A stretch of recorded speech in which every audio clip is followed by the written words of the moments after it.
Everything you need to know to grow a business. Business made simple.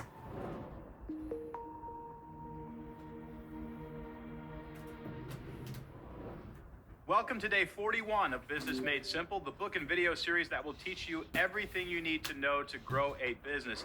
It's day 5 talking about how to be a great communicator. And boy, when you're a great communicator, you're really a gift to any organization because nobody wants to sit through boring presentations anymore. Presentations that are forgettable, too heavy in data, people talking too much about themselves, too much emphasis on their pitch deck. It's awful. If you really want to have an audience remember what it is that your talk was about and feel a sense of urgency and power behind it, the next tip is to define a theme of your presentation. It's different than your controlling idea. The theme of your presentation answers the question, why? Why does this talk even matter? Why should we be listening to this talk? Like most of the elements of the Communication Made Simple framework, the theme actually comes from story structure. Screenwriters will often determine a theme before they even begin to write their stories. So, when Shakespeare sat down to write Romeo and Juliet, I don't know if he did this, but he probably did something like it. He sat down and said, what's the theme of this story? And he came up with the idea, love is worth dying for, right? And so the theme of the story is really what the story is about or why it matters. It's the point of the story. The theme of the movie Hoosiers that I just watched the other day, such a great movie, might be that any team can win a championship if they play together. That seems to be the theme of that movie. Now, the theme is different than the controlling idea. Your controlling idea is what your story is about, but your theme is about why your story matters. The controlling idea for Hoosiers is that a small-town basketball team overcomes obstacles to win a championship. The theme is any group of people can win a championship if they work together. Do you see the difference? The story is about a small-town team winning a championship. The theme is anybody can win a championship if they work together. And the theme is the kind of why. It's the justice part of your talk. Bernie Sanders, when he was running for president twice, the theme is corporate America shouldn't be controlling the government. And that theme resonated with millions of people, right? It's the theme that really gets to the heart and the gut of people. It gives them a motivation for getting behind you. Another way to talk about a theme is to think of it as the point you are trying to prove.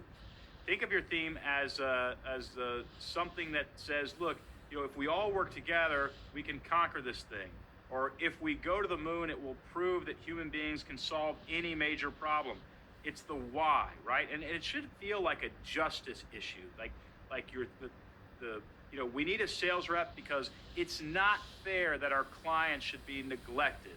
You see, our customers deserve more individual attention than that. There's the theme brewing in this presentation. When you define your theme, you are defining the rallying cry of your talk. You are stating why your presentation matters and why we should take action. You will want to state your theme early in the talk. You want to state it very clearly using the same language in the middle and again at the end. People should have your theme memorized by the end of your talk, right? And you're going to have to repeat it over and over in the exact same language to be able to do that. I hired a speech coach once, a guy named Mike Pacquione. He's a friend. And I said, hey, fly to Nashville. I just gave a 50-minute speech. I've got it on video. Will you sit with me and help me break this thing down and make it even better?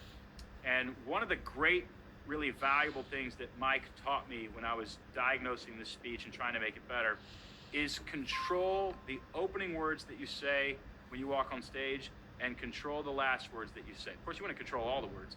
If you get the opening and the ending of the talk right, there's a lot of forgiveness in the middle, right? So what would you open and close your talk with? You'd open and close your talk with the theme. After you state that problem, state the theme, get into the talk, in the middle of it say, remember, this matters because what? And then at the end say, my closing thought to you guys, I'll repeat it because I've said it a bunch of times, this matters because of X, right?